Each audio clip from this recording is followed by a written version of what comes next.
बोलो सियावर रामचंद्र की जय। कृष्ण जी, आज आप हमें ये बताएं, जब हनुमान जी राम जी के पास पहुंचे थे और उन्होंने उनको माता जानकी का पता बता दिया था, तो आगे क्या हुआ? हाँ, जब हनुमान जी ने माता जानकी की खबर प्रभु श्री राम को और वहां पर जो वानर थे सुग्रीव को दे दी, उसके बाद राम जी ने कहा कि अब देर किस बात की, अब तो लंका की तरफ चलना ही चलना है। तो सुग्रीव को आदेश दिया राम ने, भगवान श्री राम ने, कि सुग्रीव अब सभी वानरों को बुला के लाओ। तो उन्होंने जितने भी वानरों के सेनापति थे, जितने भी समूह थे, उन सेनापतियों को बुलाया। वो सेनापति जब सामने आते हैं तो भगवान श्री राम को प्रणाम करते हैं। और राम ने जब उनकी तरफ एक दृष्टि देखी तो राम कृपा बल पाए कपिंदा, भय पच्छुत मनोह गृंदा। राम की कृपा का बल पाकर ऐसे हो गए हैं वो जैसे कि पंखों वाले पहाड़ हैं। और कैसे चल रहे हैं? राम के आदेश से वो समुद्र की तरफ चल रहे हैं। तो चिक्कर दिग्गज डोल मह गिर लोल सागर खर भरे, मन हरस सब गंधर्व सुर मुने नाग किन्नर दुक्तरे। चिंगाड़ते हुए चल रहे हैं, शेरों जैसी आवाज निकल रही है उनकी। और उससे क्या हो रहा है कि दिग्गज यानी दिशाएं हिल रही हैं, धरती डोल रही है, पर्वत अपनी जगह पर स्थिर नहीं हो पा रहे हैं, वो भी हिल रहे हैं, क्योंकि उनका राम का जो बल उन वानरों के भीतर जो समाहित हो गया है, उस बल से चारों दिशाएं कंपायमान हो गई हैं। और जब माता जानकी की खोज के लिए जब वो आगे बढ़ रहे हैं, तो माता जानकी जब लंका में बैठी हुई हैं तो उनको शुभ शगुन होने लगे हैं। उनके बाम अंग फड़कने लगे हैं, जैसे स्त्रियों के बाम अंग फड़कते हैं तब उनके लिए शुभ होता है। और पुरुषों के दाहिने अंग फड़कते हैं तो उनके लिए शुभ होता है। तो माता जानकी जब वहां पर अशोक वाटिका में अशोक वृक्ष के नीचे बैठी हुई हैं, तो उनके साथ क्या होने लगा है कि उनके बाम अंग फड़कने लगे हैं। उनको लग रहा है कुछ शुभ होने वाला है, कुछ अच्छा होने वाला है। लगता है प्रभु श्री राम जल्दी ही लंका की तरफ आने वाले हैं। और जोई जोई सगुन जानकी होई, असगुन भयों रावण सोई। और जो जो शगुन शुभ लक्षण जानकी को हो रहे हैं, वैसे ही अशुभ लक्षण रावण को हो रहे हैं। असगुन भयों रावण सोई। अब क्या होता है, वानरों की जो सेना समुद्र तट की ओर जब चल रही है, तो उसे देखकर आकाश में देवता, गंधर्व, मुनि, नाग, किन्नर ये सब हर्षित हो रहे हैं कि बस अब राम जी लंका पहुंचने वाले हैं और लंका में रावण का विनाश करने वाले हैं। जिस कार्य हेतु राम ने अवतार लिया, उस वो कार्य अब संपन्न होने वाला है। अब उनके चलने से, इन वानरों के दलों के चलने से क्या असर पड़ रहा है? ये धरती किसके फन पर टिकी है? शेषनाग जी के फन पर टिकी है।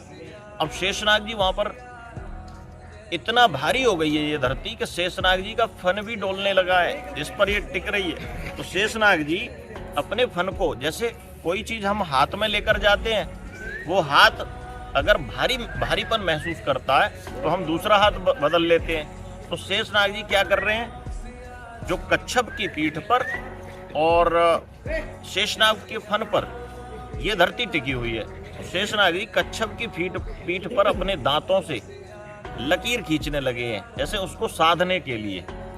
और लकीर खींचने का तात्पर्य उन्होंने ऐसे भी बताया है तुलसीदास जी ने कि वो कच्छप की पीठ पर राम कथाई लिखने लगे हैं। तो इस तरीके से एह विधि जाए कृपानित उतरे सागर तीर, जह तह लागे खान फल भाल विपुल कपि वीर। इस प्रकार से सभी वानरों सहित प्रभु श्री राम सागर तीर यानी सागर के तट पर उतरे हैं, रुकते हैं। वहां पर अपना सभी वानर फल खाने लगते हैं। और दूसरी तरफ लंका में क्या हो रहा है, एक तरफ तो समुद्र के इस तरफ तो राम जी आ गए हैं, और दूसरी तरफ लंका में क्या हो रहा है कि वहां निशाचर रहे सशंका, जब ते जार गयो कपर लंका, निज निज ग्रह सब करें विचारा, नहीं निश्चर कुल केलुबारा।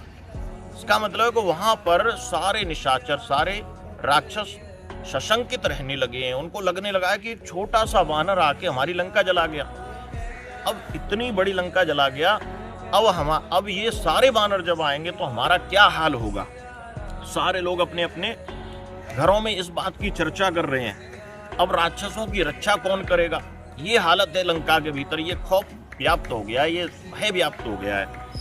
तभी दूतिन सुन सुन पुरजन बानी, मंदोदरी अधिक अकुलानी। दूतों से उन्होंने, मंदोदरी ने जब ये किस्सा सुना कि राम जी अपनी सेना के साथ समुद्र के दूसरे पार आ गए हैं, तो वो व्याकुल होने लगी कि अब क्या होगा इस लंका का। तभी वो रहस्य जोर कर पथ पग लागी, अपने पति के पैरों में पड़ गई। बोली कि अरे तुम श्री हरि के साक्षात अवतार प्रभु श्री राम से द्रोह मत करो, उनसे अपनी शत्रुता मत रखो, क्योंकि तुम जानते नहीं हो कि उनके एक छोटे से बानर ने आकर तुम्हारे पुत्र अक्ष कुमार को मार दिया, इतनी बड़ी लंका का विनाश कर दिया। तो उसके एक छोटे से बानर में इतनी शक्ति है, तो आप ये समझो कि उसके इतने सारे बानर आ रहे हैं, तब क्या हालत होगी उस लंका की। और तुम जानते नहीं हो कि राम जी के बाणों का प्रभाव क्या है।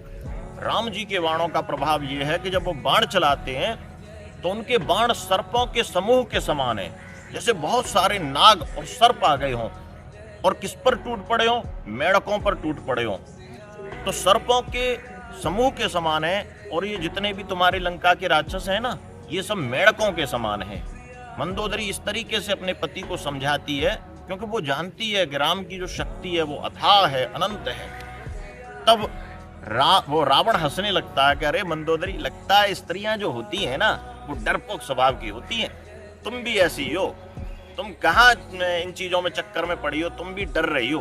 तुम जानती नहीं हो कि ये राक्षस उन सभी बंदरों का इंतजार कर रहे हैं, क्योंकि उनको खाना है, राक्षसों का भोजन है ये बंदर, तो उनका इंतजार कर रहे हैं। तो इसलिए आने दो उनको, हम तो सब मिलकर खा जाएंगे उन बंदरों को। तो मंदोदरी बार बार उनको समझाती है, लेकिन रावण नहीं मानता, क्योंकि जिसकी बुद्धि भटक जाती है उसको कितना भी कोई अच्छा व्यक्ति समझाए उस पर कोई प्रभाव नहीं पड़ता। इसलिए बुद्धि को बहुत सतत और बहुत सात्विक रूप से हमें प्रभु श्री राम के चरणों में लगाना चाहिए। अगर कोई अच्छा व्यक्ति, संत प्रवृत्ति का व्यक्ति हमें समझा भी रहा है, तो हमें राम की शरण ग्रहण करनी चाहिए उसकी समझाने से। तो संत प्रवृत्ति की ही है मंदोदरी, लेकिन रावण राक्षसी प्रवृत्ति का है। तो इस तरह से प्रभु श्री राम समुद्र के उस पार चले आते हैं, और लंका में इधर राक्षसों में खलबली मची हुई है, लेकिन रावण अभी भी उनके प्रभाव से अनभिज्ञ है। जानता नहीं है रावण कि राम का प्रभाव क्या होगा, या फिर जानकर भी वो अपने आप को इस प्रकार से दिखा रहा है कि अरे कोई छोटी सी बात है ये। तो आज का वीडियो हम यहीं पर विश्राम करते हैं, कल एक नया वीडियो बनाएंगे। बोलो सियावर रामचंद्र की जय।